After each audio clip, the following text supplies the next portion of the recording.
The night is January 10th, 49 BC. A cold mist hangs heavy in the air, clinging to the banks of a small, insignificant river in northern Italy. This is the Rubicon. To cross it is forbidden for any Roman general at the head of an army. It marks the boundary between the province of Cisalpine Gaul and the heartland of the Roman Republic. To cross it means to declare war on Rome itself, on the Senate, on one's own people.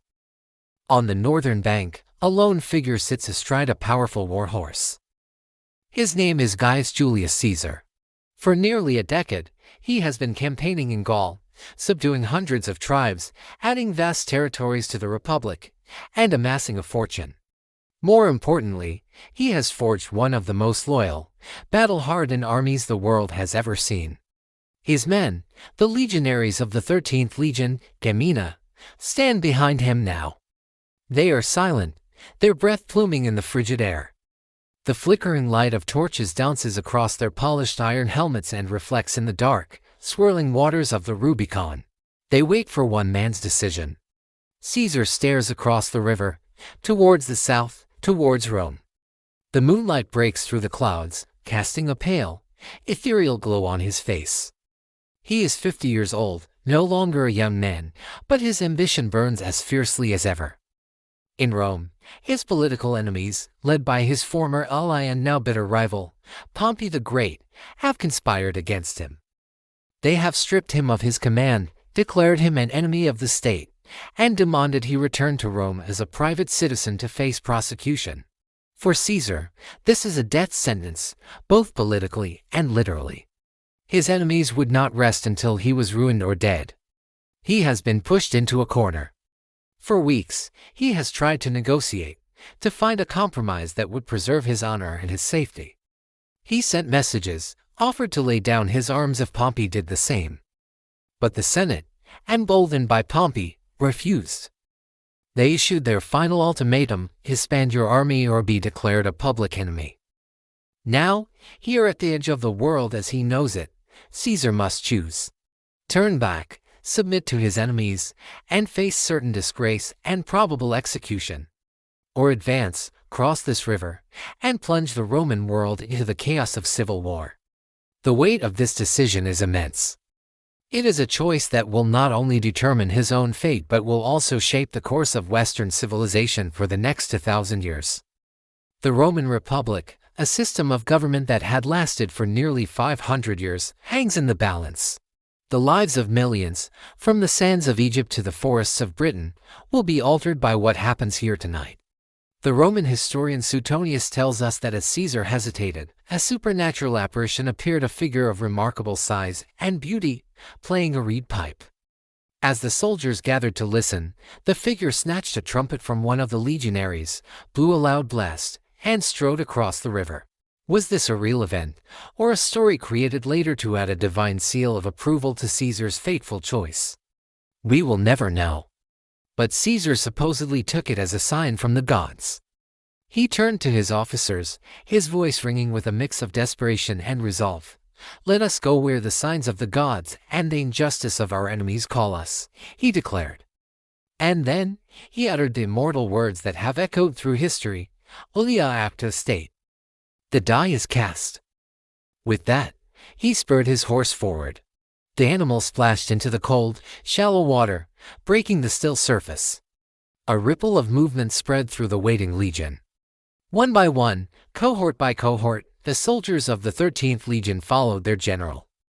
The sound of thousands of hobnailed sandals, or caligae, crunching on the riverbed, the clink of armor, the soft jingle of harnesses, these were the first sounds of the great Roman Civil War.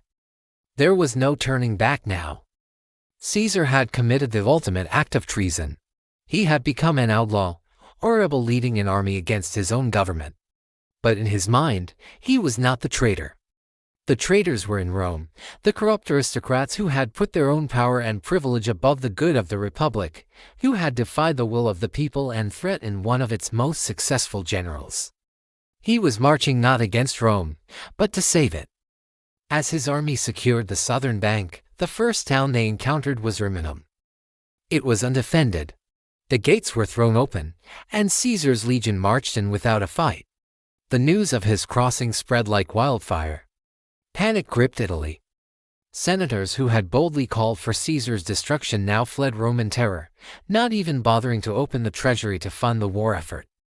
Pompey, the great general tasked with defending the Republic, was caught completely off guard.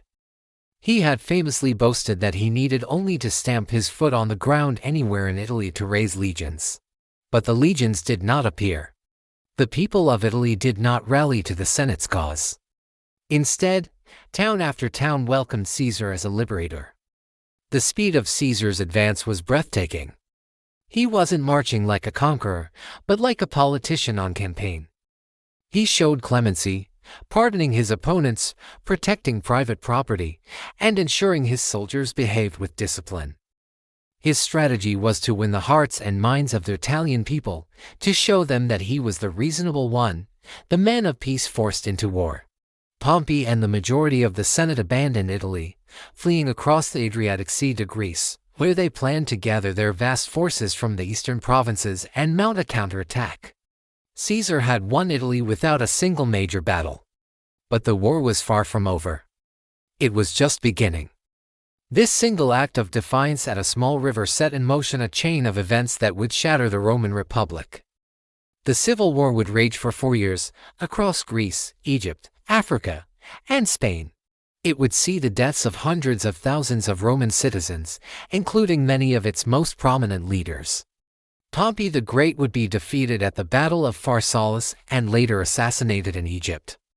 Cato the Younger, the staunchest defender of the Republic, would take his own life rather than live under Caesar's rule. Caesar would emerge as the undisputed master of the Roman world. He would be made dictator for life, accumulating powers that no Roman had ever held before. He would launch a breathtaking series of reforms, reforming the calendar, granting citizenship to provincials, planning massive public works projects. He seemed poised to transform the broken republic into something new, a monarchy in all but name. But his meteoric rise would be cut short. On the Ides of March, 44 BC, less than 5 years after he crossed the Rubicon, a group of senators, calling themselves the Liberators, would assassinate him at the foot of Pompey's statue. Hoping to restore the Republic. Their hopes were in vain.